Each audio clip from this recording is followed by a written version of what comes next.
Sean Salisbury set to join us. Morning Drive host is Sports Talk 790 in Houston. And good to have Sean back on the program. Sean, I'm concerned for Deshaun Watson. Should I be for his safety? Yeah, you should, Dan. When I always tell people they always talk about quarterback, wide receiver, the mesh that you need and the continuity you need. But there's no more important continuity in sports, not pitcher, catcher, quarterback, wide receiver than those five guys up front. And adding Tunsil's big. But you can tell with a week how much a week to prepare is all. And, Dan, the communication, it's the line stunts. And it's, okay, you got that guy, I got that guy. And eventually you're going to see Titus Howard and Max Sharping, two rookies, play. And then you're going to have to move Howard, who is normal positions an outside left tackle. They're trying to play him a guard, possibly to the other side and the right side. So it's going to be interchanging a lot. You can't take that many hits, Dan. Sacks are one thing, but the constant hits after the throw, and the guy's got guts. Watson's going to hang in there, but it doesn't matter who it is. Eventually, like a quarterback's arm only has so many throws, so many hits. This guy's got DNA that says championship, MVP, but the availability of him, if this keeps up, it's not going to last because you can't continue to ask him to do this. And during the season, Dan, it's so tough to get guys up to date because you're putting game plans in. So mechanics and work and the communication. The best lines we have are the lines that have been together a while. It's going to take a bit. Deshaun Watson better have a suit of armor this year because he is going to take his hits, as you saw on Monday night. And he holds on to the ball a little too long. And this is something that young quarterbacks learn. You certainly learned it. You just, you take your loss. It's a small loss, and that is I threw it away. And then you come back for another play instead of holding on to it. And that's another thing that stood out.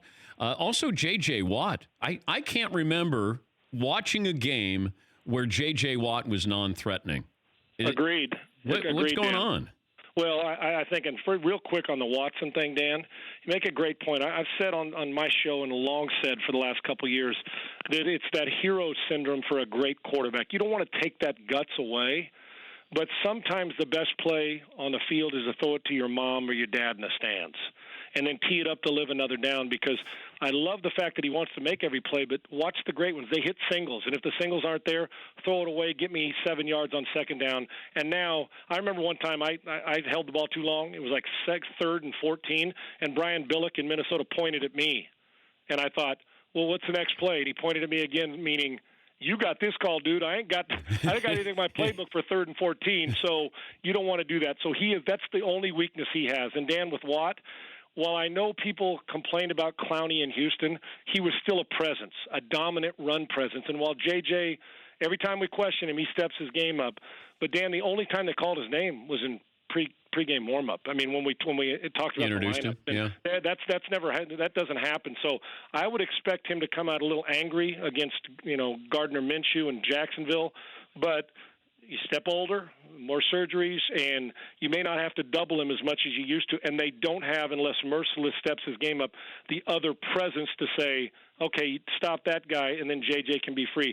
It's going to be difficult. You probably won't see that stat line again from him, but I'm not sure he's the Khalil Mack, Von Miller guys. But when you do question him, he finds a way to step his game up. They're going to need him because that defense was putrid on Monday night. What else stood out from week one for you?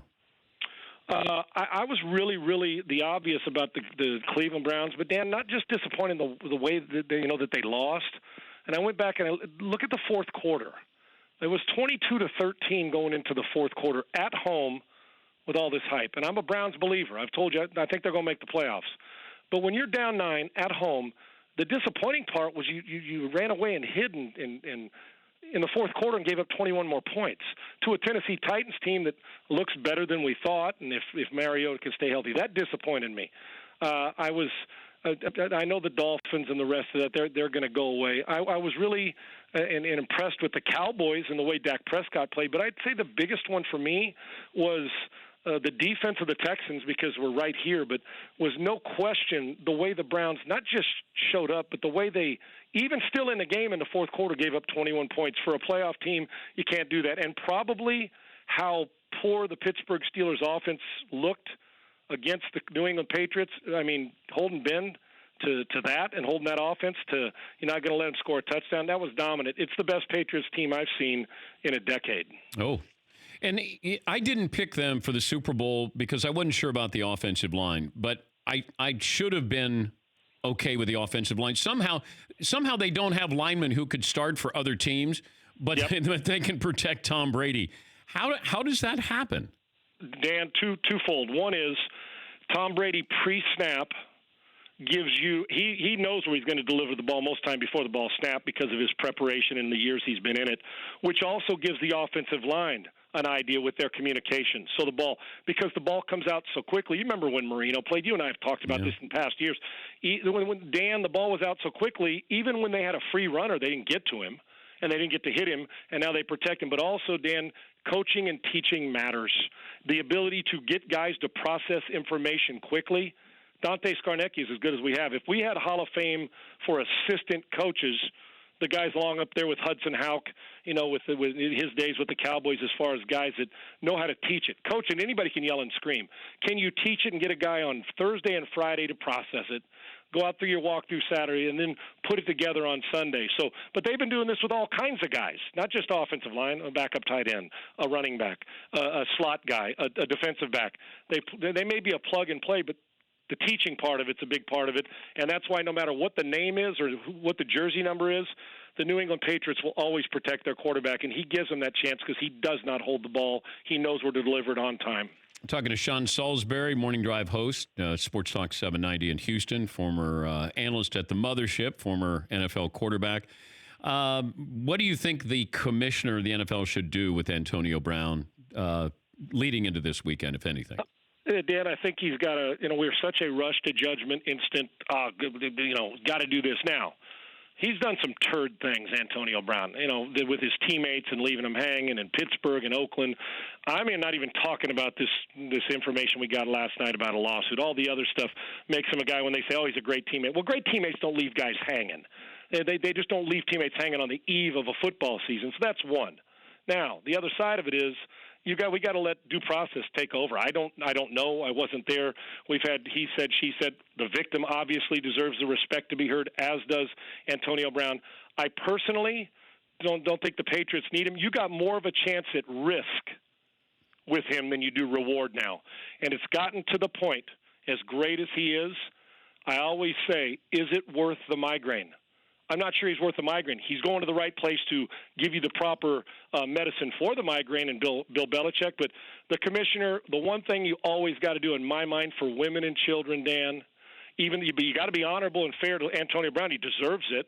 But you've got to err on the side of caution. Instead of apologize to me after issuing a punishment, whether it be right or wrong, you got to do the right. You got to do the due diligence and then make the decision. And right now, on a civil lawsuit, Antonio Brown, nothing's been proven. I fully expect him to be in practice, and I fully expect him to be in uniform, unless, of course, the Patriots say, wait a minute, the optics of this doesn't look or sound right. We're going to hold off on this a bit, but you know what? Until the commissioner proves to me I can trust he's going to make the right decision, I'm going to withhold judgment until he gets all the facts, and that's what we all should do because we all rush to it way too soon. We've done it in the past and been wrong, and at times right. I'm not willing to take that risk until I know what's going on with Antonio Brown.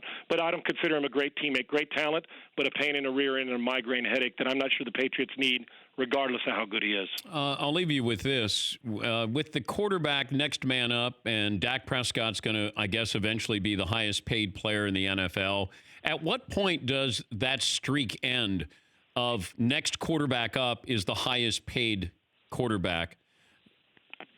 It's not ending anytime soon, Dan. I mean, if Brady wanted to, he should go to them and say, "You guys are going to pay me $50 million for every year I play," because he could. He's worth it. He's got the rings to show it. But Watson's coming down the pike. Is he going to be the high? So he'll make more than Dak? Yeah. He's going to make 40. Dak's going to make 35, 36. Watson's going to come along and make close to 40. Mahomes is going to make 42, 40. We're looking at, Dan, 5 years, $200 million. We're starting now. Well, what about Mitchell Trubisky? Is Mitchell Trubisky going to be the highest paid quarterback in the game? Well, now, with Mahomes and Watson, they're in that same year category, unless Trubisky has a Watson slash, because look at Watson's numbers. I mean, the first 3 years, I mean, he's been phenomenal, rushing and yards. I mean, he's been phenomenal. He's in rarefied air. But Mahomes, now if Trubisky goes and throws 50 touchdowns, yeah, he's going to get it, Dan, even though, because we're not paying on 7 years production, we're paying on potential. But right now, no, Trubisky's not going to make that. But we got Jacoby Brissett making $15 million a year, and he's been a backup. So, yeah, Trubisky's going to get paid if they consider him somewhat a franchise, but Mahomes and Watson are going to break the bank sooner than later. Good to catch up with you, bud. We appreciate it, Sean. Hey, great to catch up with you, and great stuff on SportsCenter. It was really nice to see it, man. It would tugged at the heartstrings. You guys were awesome. It was great. Thanks for having me on. Thank you, Sean. Sean Salisbury, Morning Drive host, Sports Talk 790 in Houston. For more Dan Patrick Show, tune into Audience Channel 239 on DirecTV. Stream for free on BR Live or download the Dan Patrick Show app.